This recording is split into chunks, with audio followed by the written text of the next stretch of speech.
Welcome back to Maximum Production, a Holstein Friesian New Zealand podcast about everything to do with cows. I'm Amelia, and today we are talking about one of the most transformative technologies in modern dairy farming, robotic milking. So joining me today is Brian Monteith, a solutions manager from Delaval. Delaval is a global leader in dairy solutions. Today, Brian and I will be talking about what robotic milking involves and how it works. So thank you, Brian, for joining me. Thank you, Amelia. Thanks for having me here today. First off, tell us about your background and how you got to where you are today. I grew up in Ireland, working on farms, dairy farms, beef, a bit of agri-contracting work, a little bit of everything to do with agri, really. I especially have always enjoyed dairy farms, working around cows. I went to uni and I completed something a bit different. I completed an electronic engineering degree. And then I worked as a technician in a factory where they use automation equipment for automated manufacturing and packaging, which is really interesting to see that technology firsthand and implement it. And then I moved to Australia in 2011 and I worked for about 10 years as a dairy technician before my current roles. Working with robotic milking is very interesting to me because I've always had the dairy farming interest, but also I've always been interested in the latest in automation technology and how that can help in agriculture. So robotic milking is the perfect mix. I don't think there's anything else I'd prefer to be doing. Yeah, as you said, I work as a solutions manager for Delaval. I've been in this role about almost 5 years now. Basically, the job involves understanding what it is that our customers or farmers need today and trying to bring the right products and solutions to help them achieve what it is they're trying to achieve. There's some other aspects to the job as well, supporting the sales teams and technical teams within Delaval, trying to get out in the field as much as we can just to get an understanding of what's going on with everyone and how they're managing. It's a really interesting and varied role. And as mentioned, robotics is starting to gain a lot of traction now. Why don't you tell us what's robotic milking and how does it work on farms? To simplify it, robotic milking means that we use automation technology to milk a cow without human intervention. So a cow will enter a milking stall and then a robotic arm using what we call a time of flight camera will prep the cow's teats and then it will place the milking cups on the cows, milk that cow, and then automatically remove the cups at the end, and the cow will be released. That's the basics of what robotic milking is. It just replaces the human intervention of cupping. There is a lot more to it outside of that. Obviously, when a cow enters a stall, we're reading her tag to see who that cow is. Then that milking is tailored individually to that cow. She's fed individually while she's being milked. We know how much milk that cow is expected to give for the milking. The milking can be tailored around that. Then we also record information about the milking using all the various sensors that are in the robot. There is a lot more to it than a conventional milking session for a cow. So when you're looking at putting in an automated system, what is something that a farmer needs to think about when they're going into that transition period? It's not like you can just dump it in and expect them all to walk through it like little lambs the following day. So what do you need to consider when adapting to the system? Yes, it's a big change of how you do things. Probably the main physical changes on the farm that have to happen if you're going to adopt a voluntary milking system is that your pasture rotations will need to change in the time leading up to switching over to robots. So typically we divide the farm up into maybe 3 areas, let's say, and we name those areas A, B, C. And then we'll graze a paddock from each of those areas in rotation. This morning, if I go to area A, then later in the day, I'll go to area B, graze a paddock there, and then C, and so on. So that's typically not how we would graze on most farms. We'll do it in a different pattern than that. And so that has to change. Also, there's maybe some need for laneways to be extended, improved, changed around so that you can access paddocks individually in these different areas without having to use the same laneway. So that there might be some infrastructure changes like that that have to happen. Often they're not major. Some fencing changes and the likes, entrance points for paddocks, things like that. So that's the physical side of it, which is really only a small section because the biggest thing that you have to change is your mindset. It becomes a completely different way of farming. You have to come to terms with the fact that you're probably not going to see every cow in the herd every day anymore. And the cows you do see, they're all at different stages of their day. So some are just milked, some are on their way to be milked.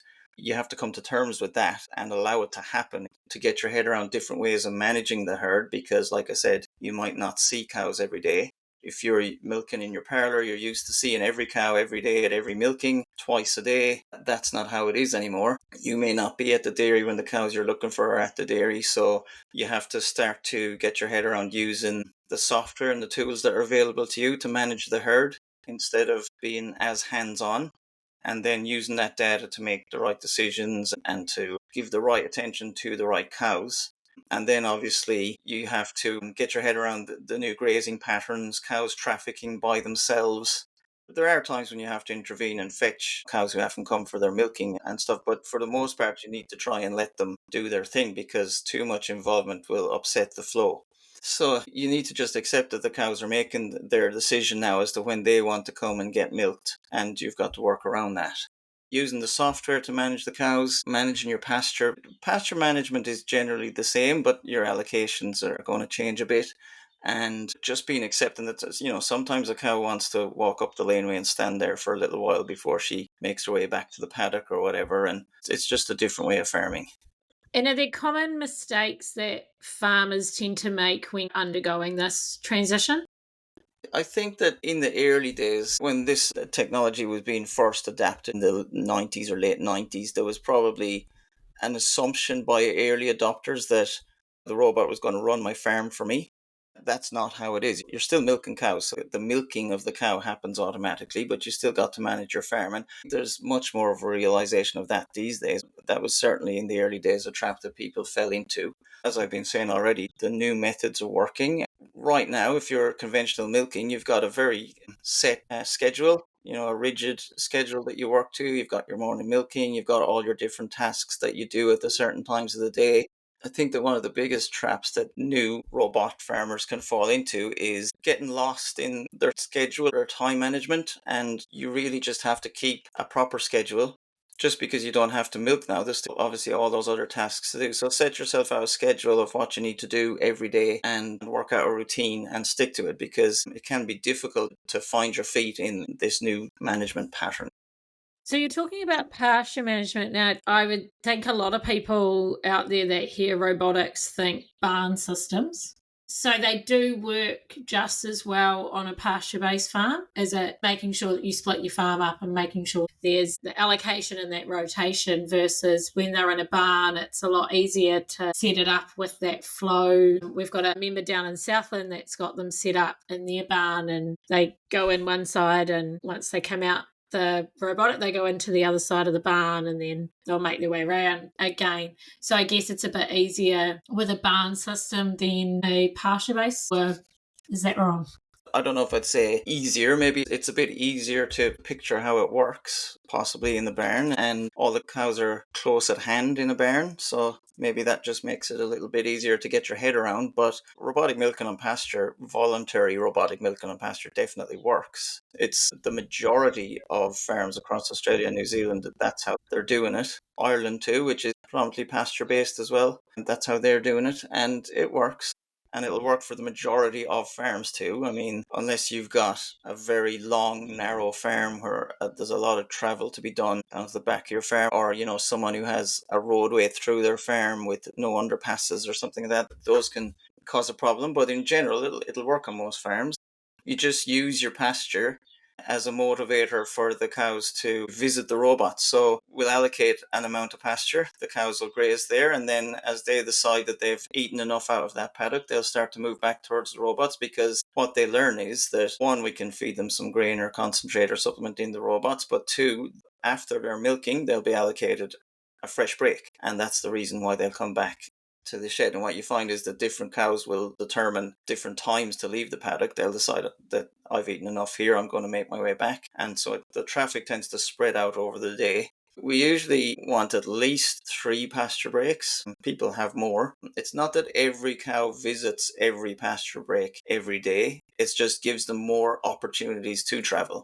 And so then we use our selection gates, or as we call them, our smart selection gates, to pick which cows should be milked at the optimal time. We look at how long it's been since the last milking, but also how much milk that cow is carrying right now to determine whether it's optimal to milk that cow right now.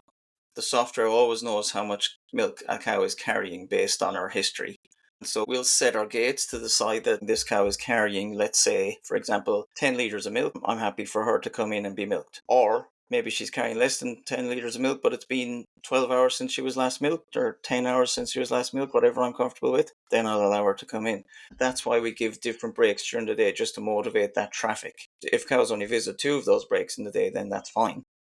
Sometimes there's some fetching to be done where a cow has exceeded the time limit and you want to bring that cow back to the paddock for whatever reason that might be. She may be later in lactation, or maybe just the weather wasn't right today or something like that. But it's not really an extra job, because you always need to go down the laneway at some point during the day anyway to open a new paddock break, move a fence, move a reel, open a gate, whatever it might be. You go down there, and that's when you'll fetch those straggler cows if you have any. Everyone has cows to be fetched at some times. It's a proven system. It's working across Oceania, and like I said, in Ireland too, and it's been very successful.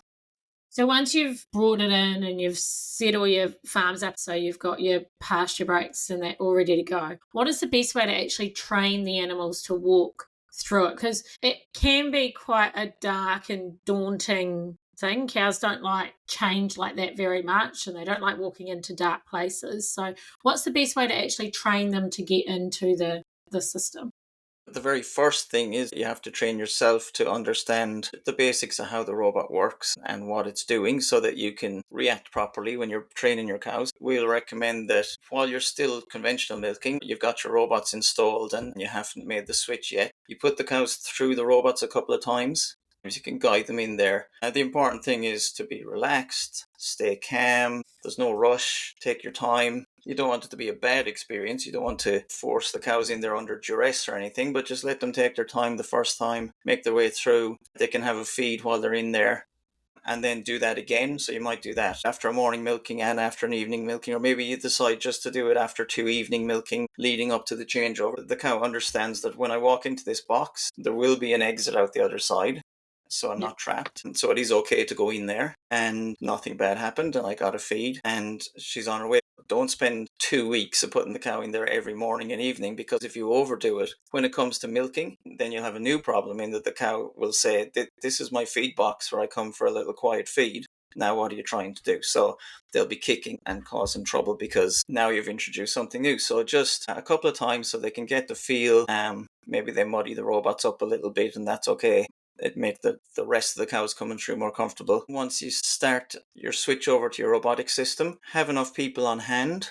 Ideally, for every robot that you have, you would have a person on hand to help guide cows in. And you would do your first number of milkings in batches. So you would bring the cows in a group, 50 cows, whatever you want, milk those through, bring the next group, and keep doing it that way. And you'll do that for a few days.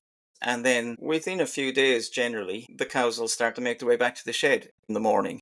And once that starts to happen, then you're into the beginnings of voluntary traffic. So for a while, you'll have to help these cows, but they pretty quickly learn that I went to this shed, I got milked, and then there was a new pasture break. I find generally it takes us, or it takes people, a bit longer to get their head around the system than the actual cows. Cows are pretty smart. They can pick things up quite quickly. Extremely smart. And especially if food is offered at the end of it, right? Exactly, yeah, that's the motivator. Yeah, everything just needs to be relaxed and calm. It doesn't take too long. A couple of practice runs, and then you can get into milking.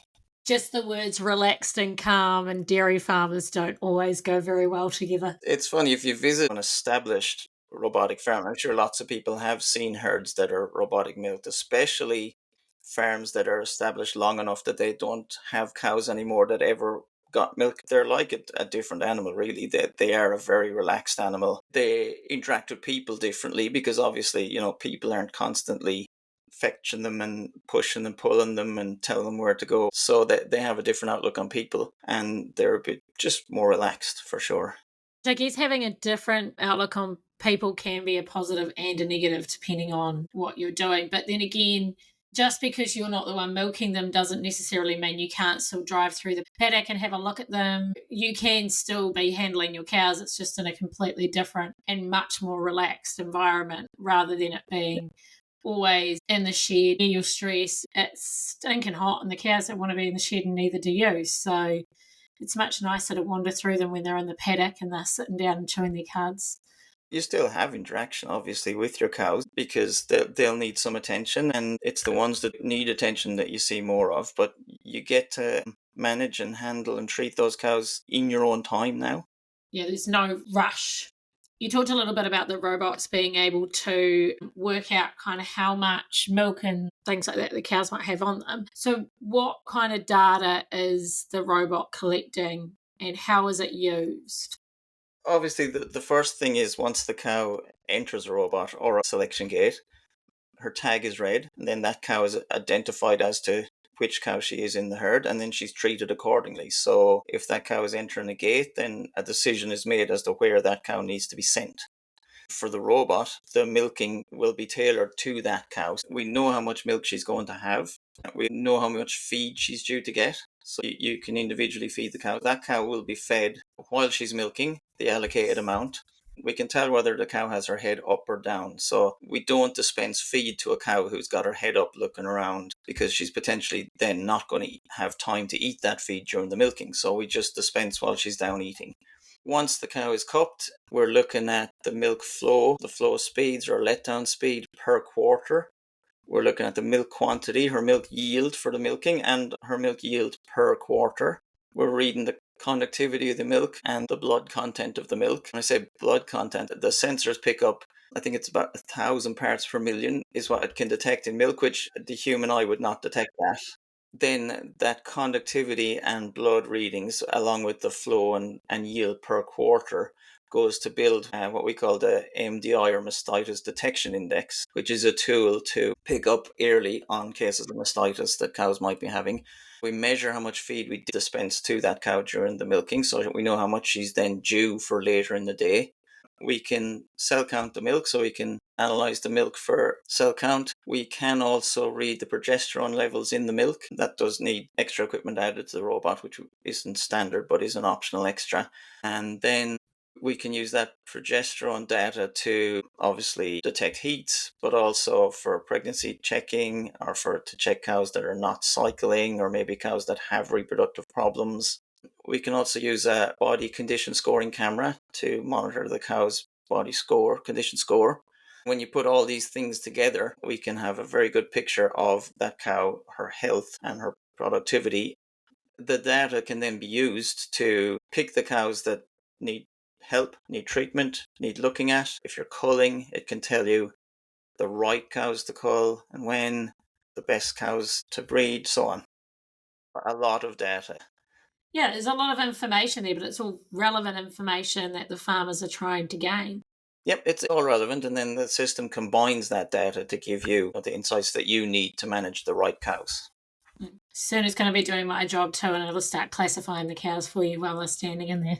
Give me some more time, guys. So, how does robotic milking differ from conventional milking systems when we look at it in terms of the labour and like animal welfare and productivity and things like that? The robotic milking, obviously, it moves the labour away from the physical task of cupping cows, but it also removes the rigid times of when you have to be there to do the work. You can reallocate that time to do other things, management, reviewing the software, pasture management, getting to those jobs that you wanted to do for the last few months, but you didn't have time to do them. And it's different for every farm. We've got farms who have always just been a family run operation, husband and wife do all the work themselves. So they transition to robots. They don't necessarily save a labor unit or anything, but they've just taken the pressure off. They definitely spend less time on milking orientated tasks and they have more time for other things. Larger farms might be able to reduce their labor. There's not a set figure, but there's a definite labor saving because the milking time obviously is not there anymore. In terms of cow welfare, cows are more relaxed. There are studies that show that there's improved longevity. People get more lactations out of robot cows than they do potentially in conventional. I think a part of that is just because of there's definitely less stress on the cow. The cow is her own boss. Another part of that too is that certainly lameness, there's all kinds of causes for lameness, but lameness through injury is certainly reduced because you're not pushing a mob of cows down a laneway anymore.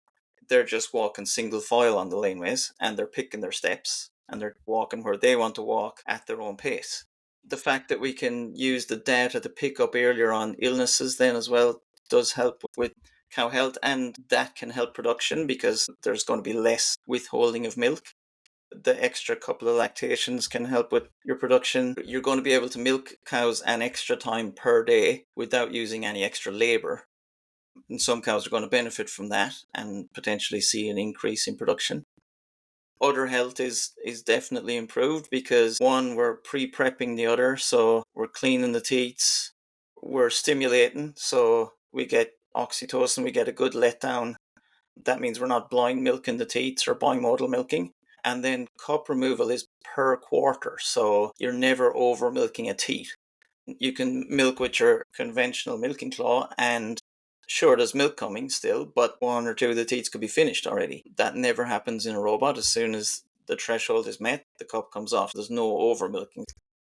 The Delaval ones, I know that some of them, and I think it's the Lely ones, are still like a cluster together. But the Delaval ones are all an individual cup, aren't they? They're not like a cluster. Yeah, we have in total 5 cups, and the first cup is the cleaning cup. So that goes around to each teat and it cleans the teat. In between the cleaning of each teat, it also cleans itself internally so we don't get any cross contamination. But that cleans the teat and stimulates the teat at the same time. And it's completely separate to the milking side of things. That's a separate system so that the two don't mix. We take our time doing that process because we want to get that oxytocin flow and have a proper letdown happening by the time the cup's gone. There's no hurry. By spending a minute doing that task, you can gain that back in the milking because you'll get a faster letdown if you stimulate properly. So we gain back that time during the milking. Then we put the cups on individually, which means one great advantage is that it doesn't really matter about, teats being placed far away from each other. We're not tied to like a milking clause. It doesn't matter about the space between the cups. Another good thing about that is we get one cup on, and then let's say there's flies around and the cow's doing a bit of shuffling. She's not going to pull that cup off while I'm trying to put on the next one because they're not connected. It has lots of advantages. Then, of course, we can take off 1 quarter at a time so that we don't overmilk the teat. I'd seen ones in the past, and we went to conference this year. We went to Bruce Eads. You watch them do it, and I was like, this is actually really smart, having it in that aspect of putting them on individually so that it makes it easier to take them off one by one. If she's a mover, which a lot of cows still are, and especially 2-year-olds, they like to stomp, and they can move around as much as they want. It's not going to knock the cluster as such, kind of robot arm that goes under rather than the individual arms. The reason we milk with a claw bowl and 4 liners off of, or 4 cups off of 1 claw bowl is it's the most practical way to do it from a hardware perspective, but it's not necessarily the most efficient and best way to milk a cow, but it just wouldn't be practical to have 4 individual milk tubes for each milking point in a conventional system, whereas we have that freedom here, we can do it, and it does have benefits. And that's the whole point about advancing technology and automation, is that you can develop processes like this to make things easier when you have that ability. Conventional milking is a lot harder to change things in a normal milking parlour, but if people want to take this step, then there's the options there. You mentioned about the lameness thing, and we've done an episode on lameness in the past. I find it really interesting because a lot of the conception is that it's the walking up and down the laneways is what's making cows lame. Theoretically, doing an automatic system, the cows would actually be walking up and down the laneways more often because they're potentially going to the shed more times throughout the day if they're a cow that likes to be milked 3 times or 4. Yet the lameness is not an issue. You have the ability to reduce lameness in this. So I think it really does highlight that it's allowing them to walk in their own time and how important it is not to put the pressure on cows. I do think if people had really, really bad laneways, you would still get lame cows out of it, regardless of whether or not you were pushing them or if they were walking on their own. This is a great example of actually allowing cows to do things at their own pace ensures that they are in a healthier state because they're not under as much pressure, which is really interesting.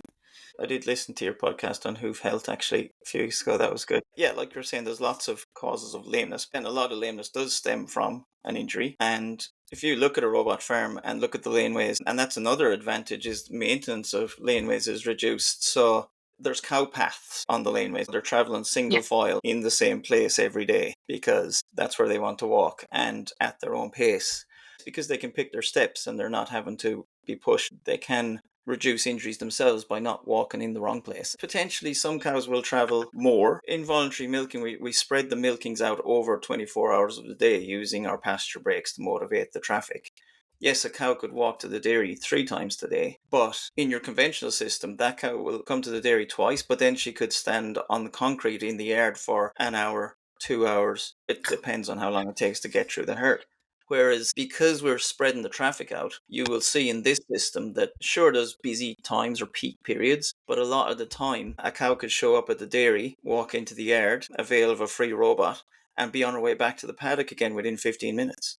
So yes, she walked an extra time, but she didn't spend 4 hours of the day on concrete. That's the balance. She's back, she's ruminating, or she's grazing again. There's an advantage to it. It's not like cows are not designed to walk. Theoretically in the wild, they had to walk all the time. That's not where the issue is, but they're not really designed to stand on concrete. As you've said, the difference between 4 hours on concrete versus 15 could be a huge lifesaver on a cow, especially on feet, and reducing injury be a huge benefit for farmers. Yeah, and it's part of the longevity too, as well, is that it's just easier for the cow to manage because there's not all that standing around and shoulder to shoulder pushing. A friend that used to robotic milk a few years ago, he used to go around dale yards and sometimes pick up good cows, but cows that just had bad legs and couldn't manage in a rotary herd anymore. And they thrived in his robot system because they could just go at their own pace. That leads to the longevity for sure. Big part of the Delaval system is batch milking. Can you explain to our listeners what batch milking is and how it differs from traditional robotic milking systems? Traditionally, robotic milking is what we call voluntary milking, which means the cow makes the decision when she wants to go and get milked. Also, we reduce the number of milking stations by spreading that milkings out over the 24-hour period. So each set of cups or each robot stall does more milkings across the day. There is managing your cow traffic, getting your head around cows being their own boss, managing your sick herd, all that. Maybe sometimes that doesn't work for everyone, or maybe your physical layout of your farm doesn't work for voluntary traffic. Like I said earlier, you could be a farm maybe that has a public roadway through your land. You've got grazing land both sides. Maybe you don't have an underpass or an ability to have an underpass, so you're actually crossing a public road. That's not going to work for voluntary traffic. And plenty of other reasons. Maybe people like their fixed milking times and having their labour work around that and so on. For systems like that, that's where batch milking comes in. Basically, we take labour of putting the cups on a waste because we still use a robot, but we just use more robots so that we can do the same milkings in less hours. We treat it just like a conventional system. We have a group of cows in a paddock, we bring them to the dairy, they stand on concrete while they're waiting, they go through the robots just like they would go through your parlour or your rotary. No one's actually physically cupping them, and then they make their way back to the paddock just like they would in a conventional system. For batch milking with robots, the only real difference is where the cow is milked. But then obviously you've saved that labour, but there's the other advantages of better milking for the cow, a healthier milking, and also all that data that we're collecting all the time frees you up more time for that herd management. Yeah. Are there specific herd sizes or like farm layouts which suit a batch milking system rather than traditional voluntary? You mentioned if you've got to go across the road, but is there like sizes that you think might be more suited? Sizes, not so much. We've got farms that are from 50 cows to 1,250 cows using voluntary trafficking, and they all work. Obviously, you need a bit more infrastructure the bigger the herds get because you want to keep them moving all the time and they need laneways to move on. But it works.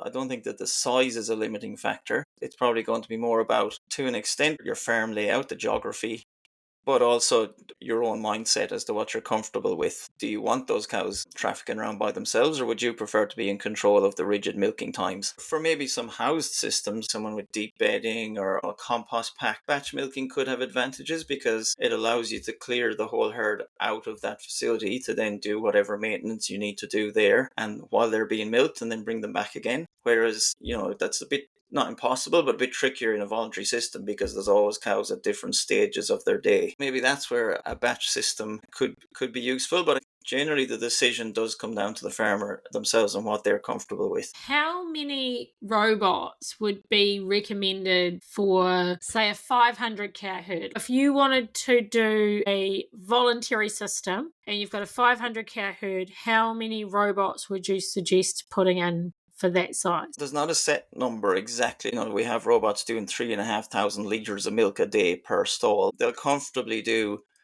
170 or 180 or more milkings a day, obviously as cow numbers. But then, are you comfortable to only milk your cows twice a day?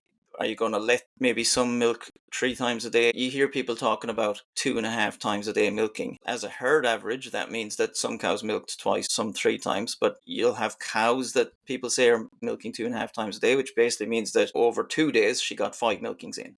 So you'd need to have an idea of, yes, I want to try and push my cows 3 times a day when they want to. And so you need that capacity. You would take that into account. And let's say I have 100 cows, that's 300 milkings that I'm going to accommodate in that day. People talk about cow numbers to boxes, and sure, it can be a good guide if you said 80 cows per box or whatever it is, but it leaves a lot of stuff that's not taken into account. If I said I'm going to milk 80 cows to a box, I have 80 cows, I'm going to get 1 box, but how many times a day am I going to milk those cows? And that needs to be taken into account. And then I guess it's the same thing. If you're batch milking and they're all coming through at the same time, then you're going to want more, right? So you would work out how many hours am I comfortable with to milk all the cows. I would decide how many robots I need for a batch milking setup. If I want to get it all done and dusted in 4 hours, then I need that many robots to milk. If I say I'm happy to do it in smaller groups over 8 hours, then I don't need as many robots. Yeah. But then cows are coming to the shed 16 hours a day. For a batch milking system, typically you're going to have more robots than you would a voluntary. I have some random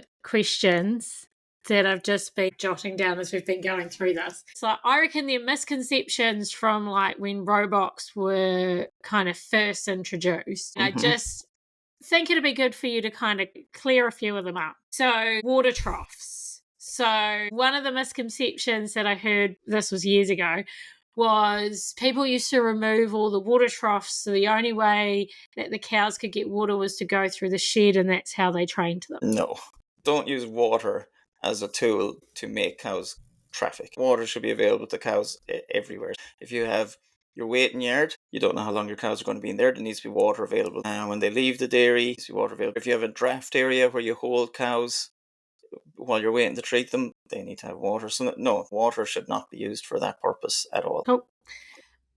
Every cow will adapt to a robot. I'd say that's almost true. The numbers of cows that don't are minimal. You're going to have occasionally, probably the worst one is back teats that cross over in an X. That can cause a problem because they're very difficult to cup. I'm not saying they can't be cupped, but it would just take too long. It's not practical. It's unusual to see a cow that can't be cupped these days. Genetics are good and other shapes are good, and it can happen, but it's a very small percentage. From like a classification point of view and a breeding point of view, people have really been working away from those closed rear teats and those crossing rear teats for the aspect of robotics. And if you're in a conventional shed and you're trying to cup those cows, they're bloody awful to cup. And sometimes you've got to cross the cups over and it doesn't work. I think that's why it's getting easier. But I know that when I was talking to Bruce, he did say he had some that just didn't like it. And they also didn't really like the barn. So he was lucky he still had his herringbone, so he still milks a few through the herringbone as well. Yeah. A very small percentage that just don't form because of other shape. And I have heard of, not every farm, but on occasion, a cow here on this farm or a cow there on that farm that just either would not accept it or couldn't get their head around it. But it's a small number. It's not even a percent. And I think every cow, you should never look at a cow and say, oh, she's not going to be a good robot cow. Every cow deserves the chance because you can be surprised. And often we'll just find that maybe there's a cow who's difficult to milk later in lactation because of her other shape. And so what you do with that cow is you just increase her intervals. So she just waits a bit longer. She's carrying a bit more milk. And then that cow is actually easier to cup. They all deserve a chance. Yeah. And I guess worst comes to worst, if they don't want to adapt, you can sell them. It's not something that's going to necessarily mean she has to have a head cut off for it. There's other options out there for them. So one last one in my little misconception. On average, cows will milk 3 times a day? Generally, it's probably for pasture. It ends up sitting, and maybe some people will correct me because they do get 3 milkers a day, but I think as an average, it's somewhere between 2.2 and 2.4 for a herd, because you often don't actually want those cows trafficking the extra time a day unless you're getting some production gains. Yeah. So you don't want every cow doing it. All lactation. So I think it averages out around that 2.2 to 2.4. Do you see in barn system it's slightly higher? Yes, so it's easy to achieve 3 milkings a day in barns because the cows are right there, and if they haven't milked that third time, you just go and get them and push them through the robots. They might as well be standing beside the robot as over there at the cubicles. There's no harm done in milking them the extra time. So yes, you'll often in barns see a steady 3 milkings. Again, if it's making sense production-wise, we'll often see cows late in their lactation who drop their milkings to 1.8 or 1.9, which means that over the course of 10 days they missed 1 or 2 milkings. They do, yeah, and that's okay too. But that would naturally happen anyway in the wild. If cows were actually wild animals, as they start weaning their calf is going to go from having 4 or 5 feeds a day down to 3 feeds a day, down to 2 feeds a day, down to 1. It is going to reduce over time, and that's how she dries herself off. Exactly, yeah, and that's what we're seeing. They're self-managing in these systems. They're smart animals. One final question to throw at you. How do you see robotic milking evolving to meet the needs of both small and large scale farms in the future? Our VMS, our milking robot, is always evolving to keep with the times and to meet the demands and to incorporate the latest in technology. It's always developing. Just one example, if you're someone who is milking in a parlour, say that's 30 or 30 plus years old, you probably find today that your cows don't have enough room. Cows are getting bigger. When that was built 30 years ago, it was the perfect size, but now the cows are a bit scrunched up. So one of the most recent developments we've made to our robot is that redesigning the internals of the robot, we've actually made the space for the cow bigger without increasing the external footprint of the robot. It hasn't gotten any bigger, but we've redesigned so now the cows have more room in the robot, because that's what we're finding globally, is that cows are getting bigger. We've also in recent times employed AI, as that's coming to the forefront in technology. So Delaval Deep Blue is what we call our AI. Basically, it's analysing the data and analysing data that has been gathered over millions of milkings, and it looks for patterns. We're able to use that AI now to predict health issues before they arise or at the very early stages by looking at patterns and comparing them to previous history of milkings. So let's say there was a pattern discovered, just for example, a cow who she started to drop off in her milk flow in a quarter a couple of weeks ago, and then that was slowing down, and then maybe she's dropped in production and the blood count increased slightly, and then that cow developed mastitis. So our AI is analysing the data all the time and looking at these patterns and seeing the onset of a pattern that leads to mastitis, and it's able to detect that for you early. That's been applied to not just mastitis now, but other diseases. Delaval Plus is what we call our suite of applications that are employing AI to help farmers make these decisions. We talked earlier on about all the sensors that are in the robot and the huge amount of data. It could be a bit daunting to make use of that data. With Delaval Plus, it basically just puts it into a concise set of instructions, if you like, or for what you need to do to take the best actions. Another thing that we've developed recently in our VMS is improved genetics. Another thing that it has brought is that cows' flow rates or milk letdown speed is forever increasing. Conventional milking systems can't milk a cow now as fast as that cow is able to give her milk. We've developed something, and it's available in our conventional systems as well. It's fitted on our robots now. Flow responsive milking is basically you're milking in your conventional shed, and you've got your cups, you put them on, and you've got your vacuum at your teat end. Now, as the milk flow increases through your milk tube, your vacuum is dropping. and dropping and dropping. Now you're no longer milking that cow as fast as you could have milked her because the milk flow has caused the vacuum to drop. What we do in the VMS now per teat, we monitor the milk flow and the vacuum at the teat end, and we make sure that we keep that vacuum steady all the time so we don't get that vacuum drop. Therefore, we're able to milk faster. It doesn't make any difference to the cow because that's the vacuum that was on there when the cups went on. We just don't let it drop. We can get the milk out of that cow faster, and therefore that cow has to spend less time in the box. She spends less time with the cups actually on, so there's some advantages to teat health and so on as well, but we can improve throughput using this tool as well. So we're developing the robot to meet the genetic developments that we see in the animals. Well, it's great to see that technology is really working alongside with farmers to make sure that we can advance what we're doing and help them make things easier on farm and get the best out of their cows. I know there's a lot of farmers out there that, as you said, milk letdown gets up and all of a sudden you've flooded your cups, and it's one of the worst things that you can have happen. You don't really want to lose your liquid gold at the moment, especially when you've got at the moment in New Zealand, you've got a $10 payout with Fonterra. You don't really want to waste any of it.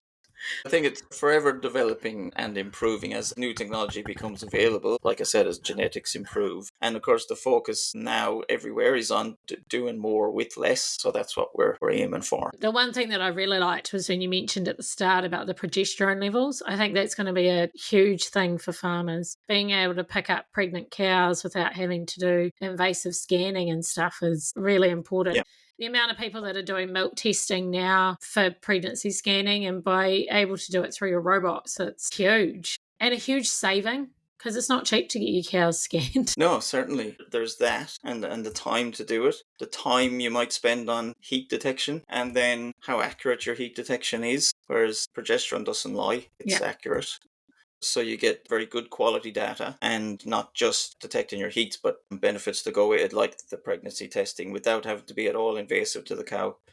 And monitoring reproductive health as well. So it's a good tool for that too. Lots of benefits. Yeah, plenty of benefits. It's probably the best method of heat detection that you could have. Well, it's the most accurate because even collars, they're only picking it up according to activity or temperature change, whereas, as you said, progesterone can't really lie unless you give them a jab. So it is the most accurate way to actually be able to identify whether or not she is on heat or she is pregnant without having to introduce anything else into the system. Certainly. And then the software presents all that information to you so that it's easy to use. Yeah, look at it on a daily basis, draft them out according to that and AI them when you need them to be AI'd, and it's tailored to each cow too. It only progesterone tests as frequently as it needs to at the right times.